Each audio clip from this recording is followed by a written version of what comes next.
2 दिवस झाले हे सामान आलेलं आहे तुमच्याबरोबर शेअर करण म्हणता म्हणता राहिले. तर आता पूर्ण ओपन करून मी तुम्हाला दाखवणारच आहे. तर त्याआधी ना बाहेर आवाज येत होता तो म्हणजे ह्या हेलिकॉप्टरचा. मुलांचं चालले आहे हेलिकॉप्टर, हेलिकॉप्टर म्हटलं चला बघा आणि आमच्याबरोबर तुम्ही पण पहा. तर चला आता आपण आपल्या कामाकडे येऊया. तर बघा ही आहे मच्छरदाणी. ही एक बॅग आहे अशी, तर त्याच्यात टिफिन, ही कॅप वगैरे. मी काय वेल्डर वगैरे नाहीये, पण तसं वाटतंय ना सगळे युनिफॉर्म वगैरे त्यानुसारच दिले. आणि हे पण बरोच काय पट्टे वगैरे याच्यात काय रशा वगैरे आहेत ते आता मला काय माहित नाही काय. शूज पण आलेले, मास्क वगैरे भरपूर आहे. ग्लोव्ज पण होते, मुलांनी काय ते हे केले. ह्या 2 बॉटल पण आलेल्या आहेत त्याच्यामध्ये. आणि ही आहे मच्छरदाणी. आता बघू कधी वापर होतोय.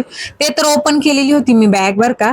पण हे जे आहे ना पेटी ही मी अजूनही ओपन नाही केली. मी पहिल्यांदा तुमच्या सोबतच ओपन करणार आहे आता. तर बघा हे याच्यामध्ये चांगलं एक ब्लँकेट आहे.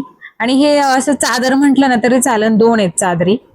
बघा अशा आणि चांगली क्वालिटी बरं का. आणि हे मस्त असं बेडशीट आहे. क्वालिटी पण त्याची चांगली आहे. बरं झालं आमचं चाललं होतं बेडशीट घ्यायचं पण आलं. आणि चिकूचं माझं बोलणं होतं त्यांना पण आलेलं आहे ना हे सामान. तर त्याने अगोदर ओपन करून पाहिलं होतं पण मी आज पहिल्यांदाच बघते. तर चटई. तर मग मी पाहत होते कसं काय काय जे जे बघते मग मला जरा आनंदच होत होता की अरे एवढं एवढं सामान. तर ह्या 2 कोठी आहेत. तर आतली बघा ही आतली मी काढते, याच्यात तर काहीच नाहीये. तर याच्या आता ही बाहेर काढली ना त्याच्यात मी पाहत होते नक्की काय काय काय काय. आता ह्या बॉक्समध्ये मला आयडिया होतीच काय काय असणार आहे. तर हे 2 डबे. तर मला पहिलं वाटलं छोटेच डबे असतील कारण त्याच्या मम्मीने मला सांगितलेले डबे मला वाटलं टिफिनचे असतील. पण हे चांगले आपलं ठेवायला किचनमध्ये. आणि आता तसं पण बायकांचा कसं जिव्हाळ्याचा विषय असतो, भांडी कपडे तर असतंच.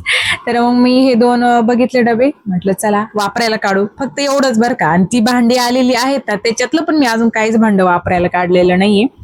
आणि बॉक्समध्ये निघलंय हे असं फिल्टर. आम्ही म्हणजे एकदम छोटं होतो आम्ही, काहीतरी हायस्कूलला मी होते तेव्हा माझ्या एका मामाच्या घरी असा फिल्टर होता बरं का. तर तोच मला आठवला. आता कोणी वापरत नाही पण त्यातलं सगळं साहित्य त्यांनी दिले, नळ वगैरे फिटिंग वगैरे कसं करायचं, आतले जे रॉड वगैरे असतात ना ते. तर एवढंच ह्या बॅगमध्ये होतं, तुम्हाला सगळं दाखवलं. आता सगळं परत भरून ठेवते. आता यातले फक्त डबेच यूज होणार आहेत माझे. आता सध्या मी तेवढेच बाहेर काढले, पुन्हा सगळं मी आता व्यवस्थित ठेवून दिले. वरती माळ्यावरती ठेवून देऊयात आता. आणि तुम्हाला पण हे सामान काय काय भेटले मला नक्की कमेंट मध्ये सांगा. बांधकाम योजनेचं हे सगळं आम्हाला आलेलं आहे. तर चला भेटूया नेक्स्ट ब्लॉग मध्ये. Bye bye. Like share subscribe.